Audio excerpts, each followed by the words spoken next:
first semester and then second semester is kind of the idea of a classroom culture as being really paramount. Um, it is very difficult to create community in a traditional lecture and demonstration style. You can do it, but it's much more difficult to kind of really build a community. And so I think for me, shedding that once and for all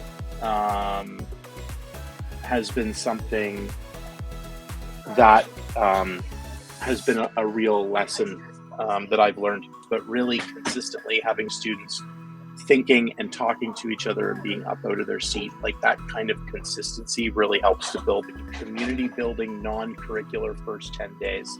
I think was something that in both semesters I kind of realized, wow, I never really knew that I was missing this, and it's really cool to see.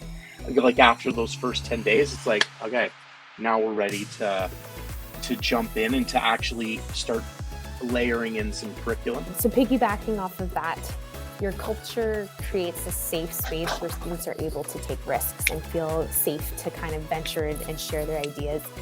And I think that is kind of the backbone of science, is making guesses and then using observations or known data and pulling the information together to kind of form a better model as we move forward. And so I think the biggest thing that I've heard over my time is that a lot of people will be like, oh, a D-Stream class could never do that. Oh, a grade 9 could never do that.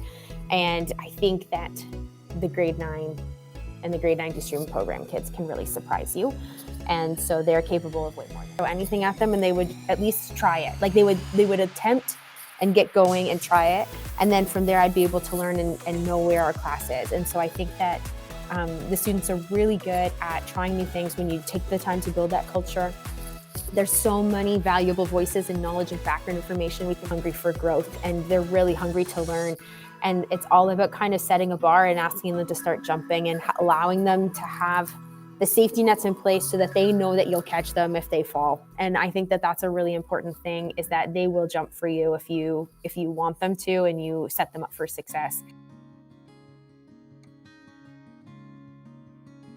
Earlier about really taking the time to develop that classroom culture and design learning activities to get to know students better. And, despite all of that, my students still struggled with some of the strategies I was trying on most days this semester. So I would say my biggest learning this semester is to modify the strategies to meet the needs of students. Would I try doing straight up random groups with my next group? Absolutely. Especially in the first 10 days where we're focused on building community and getting to know each other. And I don't subscribe to abandoning a completely good research-based strategy just because it didn't work one time. Of course, I'm still thinking about other ways that I could do it, but I think overall, this semester has left me with more questions than answers. But what I do know is that I'm motivated to search for more group work strategies or think of ways to modify the ones I've been practicing based on the needs of the students in front of me. Lesson, I think, for me is teacher collaboration. I had never really experienced teacher collaboration like I did this year. I feel off collaboration where people are just sharing docs back and forth. We really sat in some deep thought. We're super vulnerable with each other about how we were going to make this the best grade 9 experience possible. And it meant throwing out some ideas that weren't always fully formed, knowing that someday they might be great.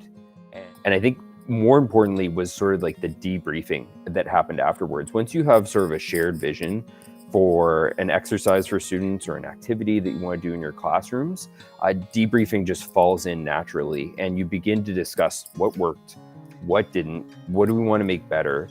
The iterations start to happen, the lesson gets better, you see new versions of it, new interpretations, and that all just kind of leads into better and better experiences for students as we move forward. So I think teacher collaboration has to be one of the number one lessons that I took away from taking on SNC 1W this year.